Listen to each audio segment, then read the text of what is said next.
لیکن تبدیلی ہونی چاہیے، نئی کتابیں داخل کرنی چاہیے، کچھ پرانی کتابیں ہم نکالنی چاہیے۔ ہاں اتحاد کی صورتحال بڑی عجیب و غریب ہے۔ دیکھیں شیعہ حضرات میں تو اتحاد کرتے ہیں وہ، پھر ان کے حجت اللہ کے پاس بھی چند ایسی وہ ان کو سمجھتے ہیں کہ وہ اپنا فتویٰ دے سکتے ہیں، لیکن احناف کے ہاں اجتہاد کی جو شرائط بڑی سخت ہیں اور اسی لیے اجتہاد کم بھی ہوا ہے۔ لیکن میں نے دیکھا کہ سعودی عرب میں کافی انہوں نے کام کیا ہے، جو انسانی مسائل ہیں، انسانی زندگی ہے، اس میں آسانی کے لیے بڑا کام ہوا ہے۔ تو ہمارے علماء کیوں نہیں کرتے یہ؟ یہاں بھی ہوا ہے۔ اچھا جی ہاں، فتوے میں اجتہاد کے بغیر تو قیامت تک کام ہو ہی نہیں سکتا۔ مثلاً اب یہ جو بینکنگ سسٹم آیا ہے، اس میں کئی جگہیں ایسی ہیں جہاں پر احناف کے قول کے علاوہ کسی اور قول کا یا کسی اور مسلک کو لیا گیا ہے، مالکیوں سے استفادہ کیا گیا ہے۔ اجتہاد اس درجے اور پیمانے کا جو اصول کا اجتہاد ہوتا ہے وہ البتہ کم ہے، لیکن فروعات میں اجتہاد کیے بغیر روزمرہ کی زندگی جو ہے یہ چل ہی نہیں سکتی۔ تو آپ سمجھتے ہیں کہ پاکستان میں اجتہاد کرنے والے، فتویٰ دینے والے ایسے بہت سے لوگ موجود ہیں جو قابل عزت ہیں، قابل احترام ہیں اور وہ مستند ہیں؟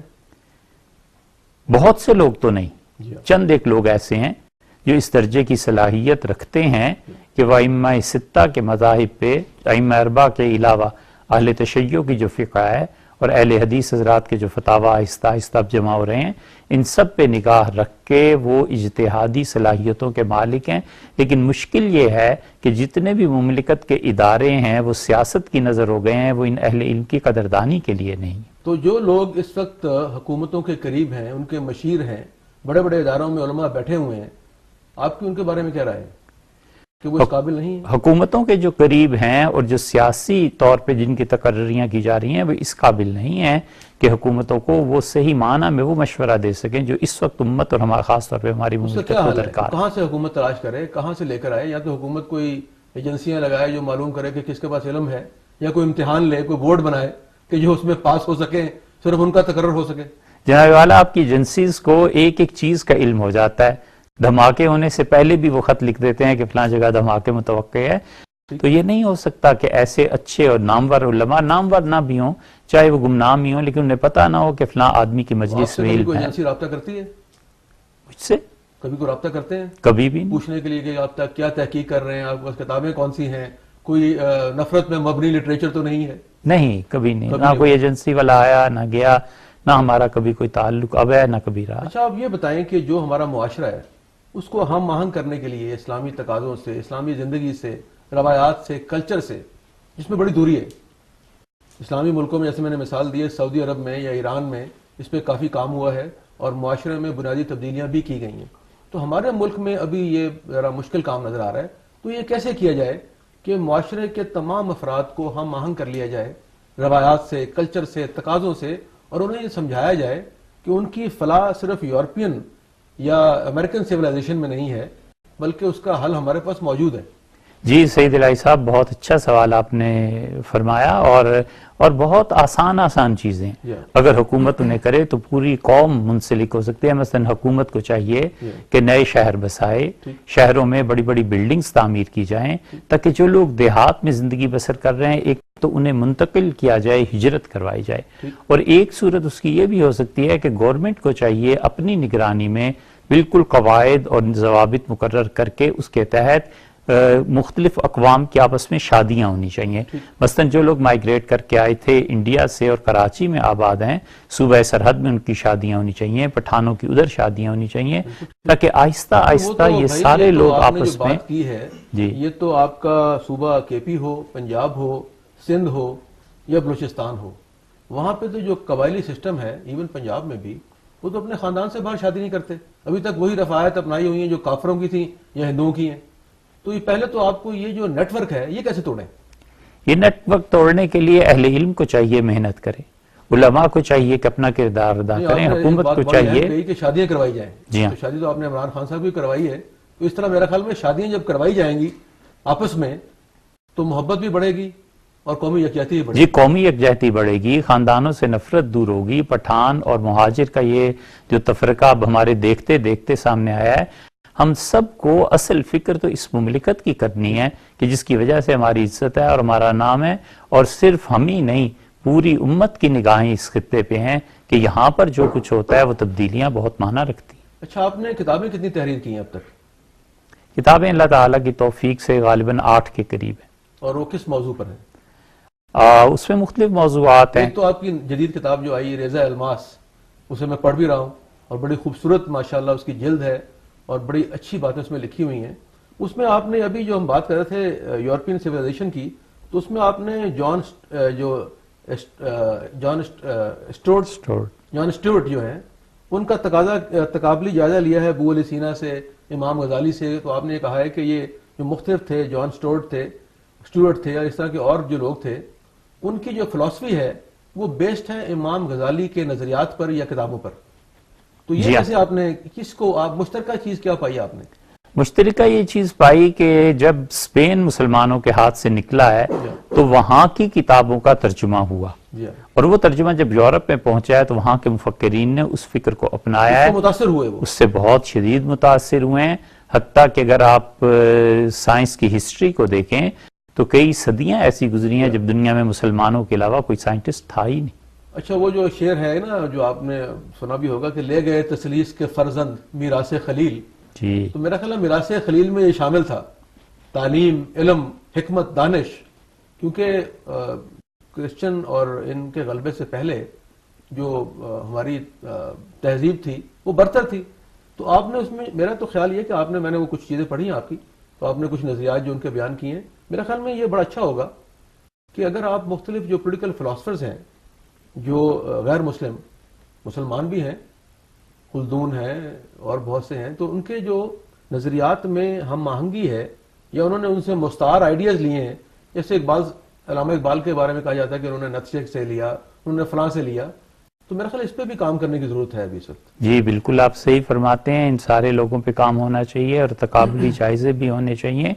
اور آپ دیکھیے کہ اللہ تعالیٰ نے اس امت کو جب مخاطب کیا ہے اور 600 سال تک عیسیٰ علیہ السلام کے بعد کوئی خدا کی طرف سے وحی نہیں آئی، پہلی مرتبہ جو اللہ نے مخاطب کیا ہے تو مکہ کے اس ماحول میں یہ نہیں کہا کہ اٹھیے اور توحید کا بیان کیجئے، یہ نہیں کہا کہ اسلامک اسٹیٹ قائم کر لیجئے، یہ نہیں کہا کہ ان سے جہاد، سب سے پہلا لفظ کہا اقرا پڑھیے. تو ہماری تو ابتدائی تعلیم سے، اسی لیے حضور صلی اللہ علیہ وسلم ایک موقع پہ فرمایا کہ لوگوں میں تعلیم کے لیے بھیجا گیا. اچھا، آپ نے اپنی کتاب میں ایک واقعہ لکھا ہے کہ ہارون رشید جو خلیفہ تھے انہوں نے کہا کہ کتابیں صرف کاغذ پہ لکھی جائیں گی.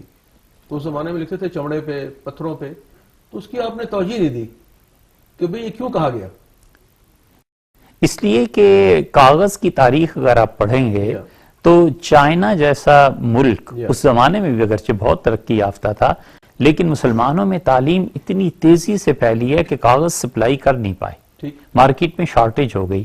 سب سے پہلے مسلمانوں نے، پہلی صدی ہجری ختم نہیں ہوئی، امام ابو حنیفہ رحمۃ اللہ علیہ 9-10 سال کے تھے، سب سے پہلے مکہ میں مسلمانوں نے کاغذوں کا کارخانہ لگایا. پھر اس کے بعد جناب اعلیٰ آپ کے سیالکوٹ نے ترقی کی. سیالکوٹ میں اکبر کے 9 رتنوں میں مانسنگ جو تھا، مانسنگ آئے، وہاں انہوں نے کاغذ کو ڈیولپ کیا، پھر مانسنگی کاغذ چلتا رہا ایک عرصے تک. تو کاغذ کو اس لیے کرنا پڑا کہ باقی چیزیں اتنی جلدی سے اویلیبل نہیں ہوتی تھیں جتنی تیزی سے تعلیم اور علم مسلمانوں میں پھیل رہا تھا، اس وجہ سے. اچھا، آپ نے بات کی ہے کیونکہ اکبر اعظم کی اور 9 رتن کی، تو آپ نے اپنی کتاب میں ایک وہ کہانی لکھی ہے تاریخ شیر شاہی کے حوالے سے، جی، کہ انہوں نے تحقیق کروائی کہ بھی آپ نے بات کی تھی پٹھان، مہاجر، بلوچ، سندھی، پنجابی کہ جو پٹھان ہیں ان کے آباء و اجداد اسرائیلی تھے. تو اس کا آپ نے ذکر کیا اس میں، تو اس کے اندر جو آپ نے ذکر کیا لیکن تفصیل بیان نہیں کی کہ کس طرح اس کو ملایا انہوں نے.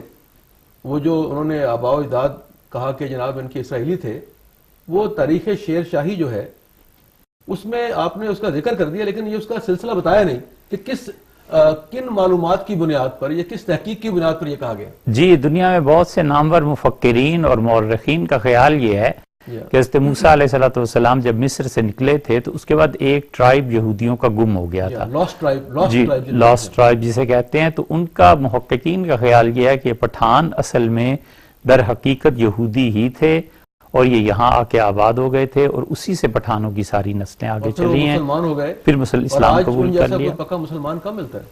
جی، ان جیسا پکا مسلمان ہیں پٹھانوں کی، جی، وہ بطور مسلمان کے بڑی مضبوط ہیں، جی، ایمان بڑے مضبوط ہیں، بڑے ڈٹرمنٹ. جی، اور شیر شاہی تاریخ میں انہوں نے یہودیوں کی اور پٹھانوں کی باہمی جو روایات ملتی ہیں اس کا بھی ذکر کیا ہے کہ اب تک ان کا کلچر ایک ہے، ان کی تہذیب ایک ہے. یہ تو جو آپ بات کر رہے ہیں کہ آج سے صدیوں پہلے جتنے معاشرے تھے سب قبائلی تھے. ایون یورپ میں آباد قبائل کی بھی روایات عرب سے ملتی تھی. جی. تو جو ٹرائبل لائف تھی، ٹرائبل معاشرے تھے، قبائلی معاشرے تھے، ان کی روایات اور عادتیں ملتی جلتی تھی. یہ بالکل ملتی جلتی تھی، مگر خون میں جو جینس ہے، جو سوچنے کا انداز ہے یا مال ہے، معیشت ہے، اس میں جو اقدار ملتی ہیں یہ تو صدیوں تبدیل نہیں ہے. یہ آپ نے جو ریضہ الماس بک لکھی ہے، اس کا نام آپ نے ریضہ الماس کیوں رکھا؟ یہ ہے نا جو آپ نے پوچھا کہ ناپوش نسخہ مرہم جراحت دل کا، کہ اس میں ریضہ الماس جزو اعظم. یہ غالب کو پڑھنے کے دوران ان کی تلمیحات، ان کے استعارات بہت خوب لگے تو اس سے لیا ہے. علامہ اقبال کو بھی آپ نے پڑھا؟ جی، خدا کی تو آپ یہ بتائیے کہ جو علامہ اقبال کی فلسفی تھی، اور خصوصاً کچھ لوگ یہ کہتے ہیں کہ انہوں نے اسلام کی تفسیر شعروں میں بیان کر دی ہے، تو آپ اس سے متفق ہیں؟ بلا شبہ. علامہ کے کیا کہنے صاحب.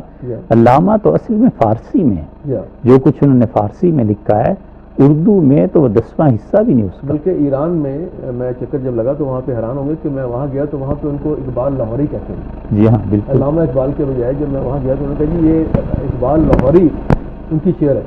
تو میں حیران ہوا کہ بھئی اقبال لاہوری صاحب کون ہے؟ تو معلوم ہوا کہ وہ علامہ اقبال کو اقبال لاہوری کہتے ہیں، اور جو ان کا فارسی کلام اور ان کی نثر ہے اس پہ وہاں پہ جتنی ریسرچ ہو چکی ہے، کئی لوگ PhD کر چکے ہیں اور کر رہے ہیں. جی ہاں. اور ہمارے ہاں اس کا کوئی وجود ہی نہیں. تہران یونیورسٹی میں ہم نے خود دیکھا اسٹوڈنٹس کو علامہ اقبال کو اور اقبال لاہوری ہی کہتے تھے. اس میں علماء دین کا بہت بڑا کردار ہے. تفرقہ بازی، سیکٹیرینزم، نفرت پہ مشتمل کتابیں، تقریریں. تو یہ علماء کرام جو ہیں ان کو یہ اندازہ نہیں ہے کہ ان کا مقام کیا ہے، وہ کس مقام پر فائز ہیں، ان کی ڈیوٹی کیا ہے، انہیں کیا کرنا ہے اور کیا کر رہے ہیں. دیکھیے سعید الہی صاحب، 3 باتیں اس میں بنیادی طور پہ ہیں. ایک بات تو یہ ہے کہ کوئی بھی مکتبہ فکر ہو، یہ اپنا سارا علم ہندوستان سے لے کے آئے تھے. ٹھیک. اور ہندوستان سے جو اہل علم آئے تھے، وہ کسی بھی مکتبہ فکر سے تعلق رکھتے ہوں، ان کے بعد اس ملک میں اس پائے کے علماء نہیں تیار. ایک بات یہ. دوسری بات یہ ہے کہ یہ جو علم کی کمی ہے اس سے فرقہ واریت جنم لیتی ہے. یہ ضروری ہے کہ علم ہونا چاہیے. مثلا جس لائبریری میں آپ تشریف فرمائیں، ایسی لائبریری پوری پنڈی اسلام آباد میں سے ایک عد کے علاوہ فیصل ماسک کے ساتھ اس کلیکشن کو چھوڑ دیں تو باقی کہاں ہے؟ لاہور میں آپ کہاں ڈھونڈیں گے لائبریری؟ اچھا، آپ میرا خیال یہ ہے کہ جو آپ نے فرمایا کہ جو ہماری احیاء ہوئی اسلام کی بر صغیر میں، اس میں شاید جو پیورٹی اسلام کی اس میں کمی ہو گئی، اور جو موجودہ انڈین کلچر تھا، یہ روایات تھیں، وہ اس کو اوور پاور کر. یعنی جیسے قبر پرستی، قوالیاں، اس طرح کی چیزیں، گانے، بھجن، نہیں اس طرح کی روایات جو تھیں وہ شاید. میں کہتا ہوں اصل علم جو تھا اوریجنلی کتاب و سنت کا، کوئی بھی فرقہ جو بھی اس کی تعبیر کرتا ہے، اس میں علم کی وجہ سے ان کے دماغ میں اور سوچ میں وسعت تھی. وہ علم کی گہرائی ہمارے یہاں نہیں آئی. میرا سوال ایک اور تھا کہ وسعت اور گہرائی تھی کہ جن لوگوں کے آپ نام لے رہے ہیں بر صغیر میں بڑے بڑے علماء تھے جن کے یہاں پہ کوئی سبسٹیٹیوٹ اویلیبل نہیں ہے، لیکن میرا خیال یہ ہے کہ جو وہاں کی تہذیب تھی تو اسلام کو پھیلانے کے لیے اس تہذیب کو بھی کچھ اختیار کیا گیا، کچھ عادات اپنائی گئیں کہ اس پیغام کو عام کرنے کے لیے، ایکسیپٹیبل کرنے کے لیے کچھ ایسی چیزیں اس میں اضافہ کی ہیں جن کا پہلے تصور نہیں. پاکستان میں جو علماء انڈیا سے ہجرت کر کے آئے تھے، میں ان کی بات کر رہا ہوں کہ ان جیسے نظیر نہیں، ان جیسے آدمی نہیں، لیکن یہاں پہنچ کے اس کے بعد کی نسل بھی اتنی صاحب علم ہوتی وہ نہیں ہوا. اور اس کے ساتھ ساتھ جو لوگ پڑھ لکھ کے مدارس سے نکلے، حکومتوں نے کوئی ایسا بندوبست نہیں کیا کہ یا تو نصاب میں کچھ تبدیلی وہ کرتے یا پھر اس کے بعد انہیں جابس دیتے. تو بے روزگاری نے بھی، وہ کہتے ہیں حکومت تو اس میں در اندازی کرے ہی نہ. اب آپ کے جتنے وفاق یا مدارس ہیں یا جتنی تنظیمیں ہیں، وہ تو یہ کہتے ہیں کہ بھئی حکومت کا کام نہیں ہے کہ در اندازی کریں، مداخلت کریں ہمارے معاملات میں. اس پہ آپ جانتے ہیں بڑا ہنگامہ بھی ہوتا ہے کہ رجسٹریشن نہیں ہونی چاہیے، کورس کے بارے میں ہم خود فیصلہ کریں گے، اور بہت سی باتیں. سید الہی صاحب، دونوں طرف کمی ہے. ایک طرف مدارس میں جن لوگوں کا رویہ اتنا شدید ہے کہ ذرہ برابر اپنی جگہ سے نہیں ہلنا، یہ بھی ایک طرح کی ایک نوع کی زیادتی. اور دوسری طرف یونیورسٹیز کا، کالجز کا نصاب نہیں تبدیل کرنا، وہ بھی ایک زیادتی ہے. مثلاً اس میں عربی شامل کر دی جائے، مثلاً اس میں 10 سال میں قرآن پاک کو نصاب کے طور پہ پڑھا دیا جائے تو یہ فرقہ واریت خود بخود بھی کم ہوگی. اچھا، یہ ابھی آپ سے جو بات ہو رہی تھی کہ جو ہماری چند روایت، جیسے میں نے پہلے کہا کہ جو اب ہم دیکھتے تھے کہ بھارت میں جو نعتیں تھیں وہ ہندوؤں نے بھی لکھی، جی وہ ان کے بھجن کے قریب تھیں. جی ہاں. ان کا بحر قافیہ وزن اس طرح کا بھی تھا. جی ہاں. اچھا، اور پھر ہماری یہ قوالیاں شروع ہو گئیں. اس کے بعد قبروں پہ جو غیر شرعی حرکتیں شروع ہو گئیں، پھر مزاروں پہ جو سلسلے شروع ہوئے. تو آپ یہ بتائیے کہ اس کو اب لوگوں کو سمجھانے کا، بتانے کا، صحیح اسلام سکھانے کا طریقہ کیا ہونا چاہیے؟ طریقہ علم ہی ہے. اس کے علاوہ اور کوئی طریقہ نہیں ہے کہ لوگوں میں تعلیم کو عام کیا جائے، اور صرف تعلیم نہیں، صحیح تعلیم کو عام کیا جائے. اور دوسری بہت بڑی چیز جو ہمارے اس معاشرے سے نکل گئی ہے، وہ خانقاہوں میں جو اہل علم بیٹھتے تھے، مشائخ بیٹھتے تھے، جن کی صحبت میں تربیت ہوتی تھی، وہ تربیت ختم ہو رہی ہے. چھوٹے بڑے کی تفریق ختم ہوتی جا رہی ہے. تعلیم اور اس سے بھی اہم چیز تربیت ہے. ایسے مراکز دوبارہ زندہ مفتی صاحب، اب کیونکہ ہماری ایک چھوٹی سی بریک کا وقت آ گیا ہے، تو آپ سے دوبارہ استفادہ کریں گے. ہمارے ساتھ رہیے گا. ناظرین، ایک چھوٹی سی بریک ہے، ملتے ہیں چند ہی لمحوں میں. ویلکم بیک ناظرین. بریک سے پہلے ہمارے ساتھ محو گفتگو تھے جناب مفتی سعید صاحب.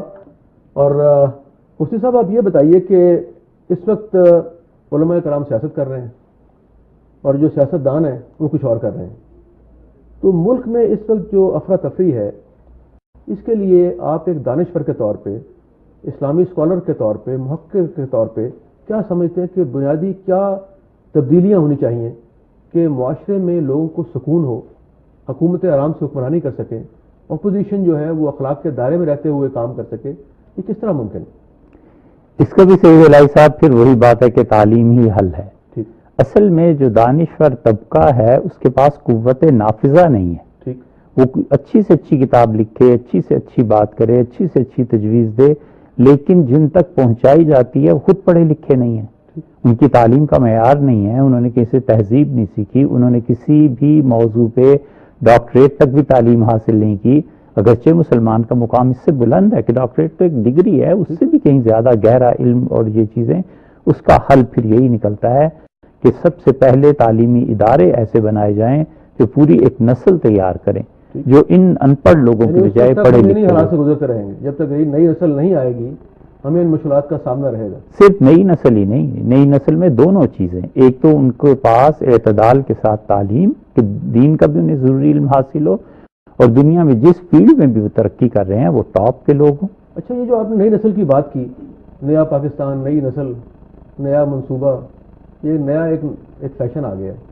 تو نئی نسل کو اپنے نظریات، اپنے مذہب، اپنے ملک سے، ان کے فلسفے سے قریب کرنے کے لیے ضروری اقدامات کیا ہونے چاہیے؟ ضروری اقدامات یہ ہونے چاہیے کہ گورنمنٹ نصاب تعلیم کو تبدیل کرے، اور جو پرائیویٹ سکولز ہیں ان کو بھی پابند کیا جائے کہ بھئی یہ چیزیں آپ نے کرنی ہیں. مثلا جنرل ضیاء الحق صاحب نے بڑی اچھی ایک بات کی تھی کہ انہوں نے پاکستان اسٹڈیز کو اور اسلامیات کو لازمی قرار دیا تھا، جو اب آہستہ آہستہ نکل گئی. اس کے نکلنے سے ظاہر ہے کہ دونوں نقصانات ہوئے، مذہب کے اعتبار سے بھی اور پاکستان کے ساتھ تعلق کے اعتبار سے بھی. اس بنیاد کو چھیڑنا، ہلانا چاہیے، اور پھر سے لوٹنا چاہیے پاکستانیت کی طرف بھی اور مذہب کی طرف. اچھا، اب یہ سیاست ہو رہی ہے ہمارے ملک میں، آپ سمجھتے ہیں جیسے آئین پاکستان، اس کے بارے میں بڑے بڑے ریسرچ پیپرز آئے کہ آئین پاکستان کہیں اسلام سے متصادم ہے، یا جو ہماری سیاست ہے یہ کہیں پہ غیر اسلامی ہو رہی ہے، یا یہ اسلام کے تقاضوں سے ہم آہنگ نہیں، یا اسلام کے بنیادی کاز کو، یہ نظریات کو نقصان پہنچا رہی ہے؟ جی، بنیادی طور پہ سیاست جو ہے جی وہ تو سیاستدانوں کے ساتھ قائم ہے، اور سیاستدانوں کی اپنی زندگیاں اتنی آئیڈیل نہیں ہیں کہ ان کے فالوورز، ان کے ورکرز اس سے متاثر ہوں اور وہ یہ جانے کہ حقیقی زندگی یہ ہوتی ہے، ایک مومن آدمی کا مقام یہ ہوتا ہے، ملک کے خیر خواہ ایسے لوگ ہوا کرتے ہیں. بہت بڑا نقصان تو ایک یہ ہے. اچھا جی، آپ کل موجود تھے، ایک آپ کو یاد ہے جو ہم نے مثال انسانیت، ہلال احمر اور تنظیمات، اور جو ہماری تمام تنظیمات اور مدارس ہیں یا بورڈ ہیں یا ان کا اتحاد ہے، اس سے کل معاہدہ ہوا ہے جی، جس میں آپ بھی شریک تھے، جس میں یہ فیصلہ ہوا کہ جو مدرسے کے پاکستان میں 25,000 سے زائد مدرسے ہیں اور تقریباً 2.5 ملین بچے وہاں پڑھتے ہیں، 25 لاکھ جی، جہاں پہ ان کا رہائش بھی ہے، قیام بھی ہے، طعام بھی ہے، لباس بھی ہے اور تعلیم بھی ہے. دنیا میں اتنا بڑا نیٹ ورک شاید کہیں نہ ہو جی جی کہ اتنے 25 لاکھ بچوں کے تمام جو ضروریات ہیں وہ پوری مدرسہ کرتا ہے. اس کی فنڈنگ ہوتی ہے، اس پہ لوگ شک کا اظہار بھی کرتے ہیں. وہ میں آپ سے پوچھوں گا کہ کیوں کرتے ہیں اور کیسے ہی ہوتا ہے، کہاں سے پیسے آتے ہیں، کون سے ملک دیتے ہیں اور کیوں دیتے ہیں. ایک تو یہ بات ہو گئی. دوسرا جو ہم نے کل طے کیا تھا، آپ وہاں موجود تھے، کہ جو مدرسوں میں پڑھنے والے بچے ہیں ان کو بنیادی سہولتیں فراہم کی جائیں جس میں صحت کی سہولت ہے جی تو ان کا بلڈ گروپ چیک کیا جائے جی اور اس کے بعد ان کو کارڈ جاری کیے جائیں تاکہ پورے ملک میں 25 لاکھ بچے, اگر 25 نہیں تو 15 لاکھ تو ہوں گے نا جن کی عمر 16 سال سے اوپر ہوگی, جی خون دینے کے قابل ہوں گے, تو 1.5 ملین بلڈ والنٹیئرز مدرسوں سے مل سکتے ہیں. تو جی پھر آپ وہاں موجود تھے تو آپ سمجھتے ہیں کہ اس سے معاشرے میں ایک سپورٹ مل جائے گی؟ میں تو سعید الہی صاحب ایک چھوٹی سی بات آپ سے عرض کرتا ہوں بجائے کسی فلسفے کے جھاڑنے کے. واپسی جب وہاں سے ہوئی تو مدرسے میں ہمارے ہاں جو بچے, اگرچہ ایک ہی شعبہ ہے حفظ کا, ان کو آپ کے یہاں صرف حفظ ہو رہا ہے؟ جی صرف حفظ قرآن کے شعبہ نہیں, ہم نے شروع نہیں کیے. ان بچوں میں سے جو 16 سال سے زائد عمر کے تھے انہیں بٹھایا اور ہم نے کہا بچوں آپ نے ایسے خون دینا ہے, یہ اس کے شرن چیز ہے, فوائد ہیں, ضرورت ہیں ملک کی. اور اس طرح آپ بچوں جس طرح کالج میں ہوتا تھا, یونیورسٹی میں ہوتا ہے, ریڈ کراس کے باکسز رکھے ہوتے تھے, گرچہ نہیں رہے لیکن یہ ایک ایسی چیز ہے جس کو آپ نے زندہ کرنا ہے, جس کو اپنے ملک اور قوم کے لیے, اور پھر ہر 6 مہینے بعد کچھ عرصے کے بعد پھر آپ بار بار خون دیں. اور جو آپ نے بتایا تھا کہ 37 مرتبہ ایک جنرل ہے ریٹائرڈ انور کمال صاحب ہیں, جنرل انور جو کمال اپنے ناظرین کو بھی پاکستان کے سرجن جنرل رہے ہیں آرمی میں, ان کی عمر کافی 70 سال سے اوپر عمر ہے. اب تک وہ 136 بار خون دے چکے ہیں, شوگر کے مریض ہیں لیکن ابھی 3 مہینے پہلے بھی خون دیا ہے. تو ایسے لوگ موجود ہیں ہمارے ملک میں جو قابل تقلید ہیں. تو دوسری بات جو ہم اسی واقعے کو جو میں نے بچوں کو سنایا اور بچوں کو اندازہ ہوا کہ اچھا ہم بھی کالج یونیورسٹی کے بچوں کی طرح ہم بھی خون دیں گے, ہم بھی اس قومی ادارے میں, ان کے جو چہرے میں خوشی اور تمتماہٹ تھی نا وہ ہمیں جواب مل گیا. یعنی اس میں کچھ آخر کا سامان ہو گیا ہماری. ارے بہت کچھ.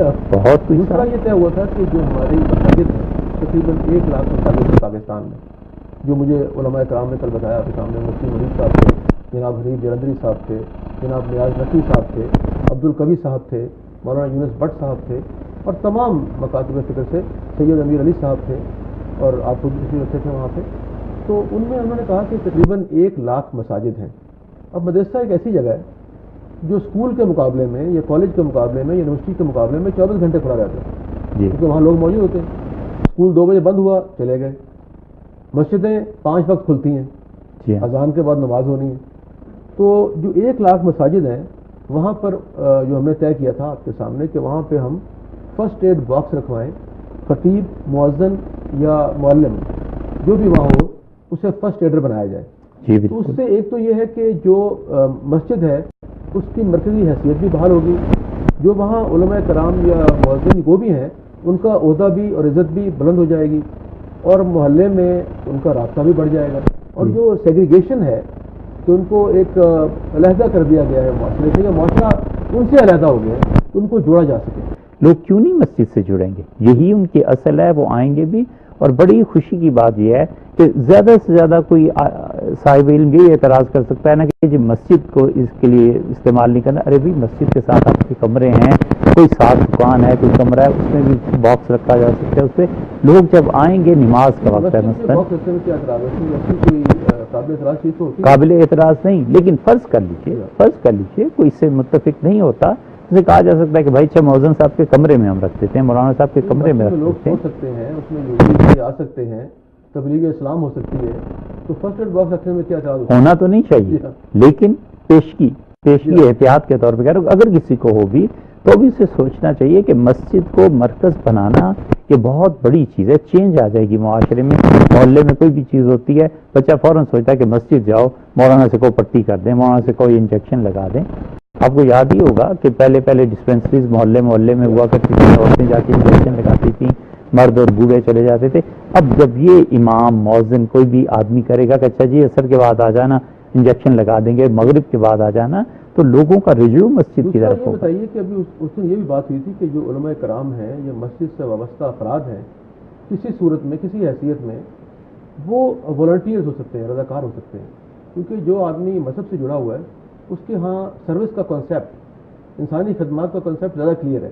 اور یہ بھی طے ہوا تھا کہ ان لوگوں کو اس طرح تربیت دی جائے کہ مشکل صورت حال میں انہیں مختلف جگہ پہ متعین کیا جا سکے. جی ہاں, بالکل ہونا چاہیے. مسجد میں جا کر وہاں جو نوجوان ہیں, لڑکے ہیں, باہمت اور باصلاحیت ہیں, ان کو سب سے پہلے تو ٹریننگ دینی چاہیے کہ بیٹے کسی بھی ایمرجنسی کی صورت میں یہ کریں. سب سے پہلے آپ بلڈ ڈونیٹ کریں, پھر اس کے بعد اور بھی لوگ تیار ہو جائیں گے۔ اچھا، اب کل ایک اور بات ہوئی تھی جس میں مولانا منیب صاحب نے بات بھی کی تھی، وہ تھا پولیو ڈراپس کا پلانا، کہ پولیو ڈراپس اور حفاظتی ٹیکوں کے بارے میں بہت متنازع کیا گیا ہے، حالانکہ سعودی عرب میں، کویت میں، ایران میں، مصر میں ہر جگہ پہ پلائے جاتے ہیں۔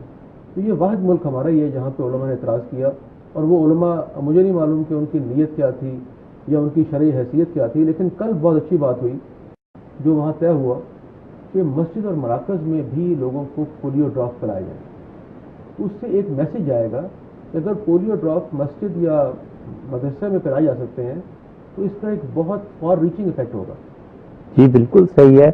یہ جو آپ نے بات ارشاد فرمائی نا جی کہ پاکستان میں علماء نے اعتراض کیا، جنہوں نے اعتراض کیا وہ اہل علم ہیں ہی نہیں، وہ علماء کی کیٹیگری میں شامل کیے جانے کے قابل ہی نہیں۔ جس طرح سعودی عرب میں، کویت میں، باقی دیگر ممالک کے علماء نے کہا ہے، پاکستان میں حقیقی جو اہل علم ہیں ان کی رائے بھی یہی ہے، انہوں نے کبھی بھی مخالفت نہیں کی پولیو ڈراپس کی اور ان چیزوں کی۔ وہ بھی ہمیشہ دنیا میں جس طرح اور اہل علم نے کتاب و سنت سے استدلال کیا انہوں نے بھی کیا، اور وہ بھی ہمیشہ اس کے حق میں رہے ہیں۔ اور بہت اچھا ہے کہ اگر مساجد سے یہ تحریک شروع کی جائے تو رہی صحیح جو شک و شبے کی گنجائش ہے وہ بھی ختم ہو جاتی ہے۔ میرا خیال کوشش یہ کرتے ہیں کہ ہم جو مختلف صوبوں کے وزرائے صحت ہیں یا ڈائریکٹر جنرل ہیں یا چیف منسٹرز ہیں ان کو ایک خط لکھتے ہیں کہ آپ کا عملہ یا وہ وہاں پر آ جائے مسجد میں یا مدرسے میں، اور علماء کرام کی موجودگی میں یا ان کے ہاتھ وہ ڈراپ کرا دیے جائیں، وہ ایک لوگ دیکھ کر ان کو تسلی بھی ہوگی، تشفی بھی ہوگی۔ جی ان کو بھی شامل کیا جائے، اور میڈیا کو خاص طور سے کہ جن جن مساجد میں پولیو ڈراپس ہیں، یہاں یہ دیکھیے بینر ہے کہ مولوی صاحب ڈراپس پلا رہے ہیں، اس کا مطلب ہے کہ یہ شرعی اور جائز طریقہ ہے۔ لیکن یہ جو آپ نے کہا نا کہ جن لوگوں نے اس کی مخالفت کی وہ علماء کرام تھے ہی نہیں، تو یہ کون لوگ ہیں؟ کون سا عبادہ اڑے ہوئے ہیں؟ کہاں سے آئے ہیں؟ مقصد کیا ہے؟ چاہتے کیا ہیں؟ صرف جذباتیت اور وہ فکر کہ جو ہماری بات سے اختلاف کرے اس کو اس دنیا میں جینے کی گنجائش ہی نہیں ہے۔ یہ تو پھر اسلام کا تو کوئی تعلق اس سے نہیں ہے۔ اسلام تو بہت دور کی بات ہے، انسانیت کا تعلق نہیں، کوئی تعلق نہیں۔ اچھا، ابھی آپ نے دیکھا کہ یہ پشاور کے اسکول میں ایک دھماکہ ہوا، اس میں کچھ دن پہلے سینکڑوں بچے شہید ہوئے۔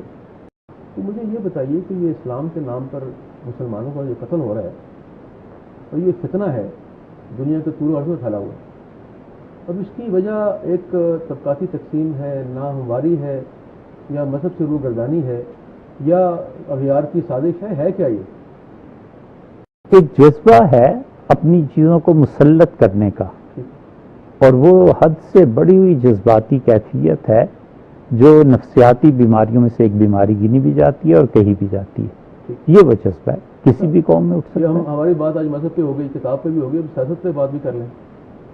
عمران خان صاحب، سیاست اگرچہ میرا موضوع نہیں ہے۔ اچھا، آپ کا تعلق پی ٹی آئی سے ہے یا آپ صرف عمران صاحب کے دوست ہیں؟ نہیں، عمران صاحب سے دوستی بھی ہے، تعلق بھی ہے، پھر انہوں نے چونکہ اپنی کور کمیٹی میں بھی خود اس کا انتخاب فرمایا، اس لیے۔ اس میں کیا کور کمیٹی میں آپ کا کردار کیا ہے؟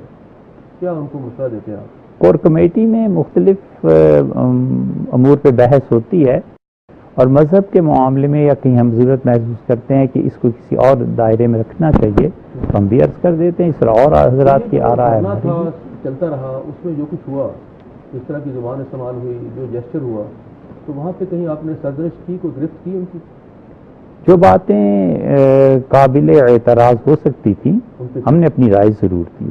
پھر آپ نے بڑا نیک کام کیا ایک کہ نکاح ہم کا کروا دیا، تو اس پہ بلکہ میں نے تو پرسوں بھی عرض کیا تھا کہ میرا خیال میں نواز شریف صاحب کو چاہیے کہ وہ آپ کو ہلال امتیاز سے نوازیں، اور کیونکہ آپ نے یہ نکاح پڑھا کے دھرنا بھی ختم کروا دیا اور ان کی بھی خلاصی ہو گئی اور قوم کی جان بھی چھوٹ گئی، تو میں تو بلکہ ریکمینڈ کرنا چاہوں گا آپ کو اس بات کے لیے۔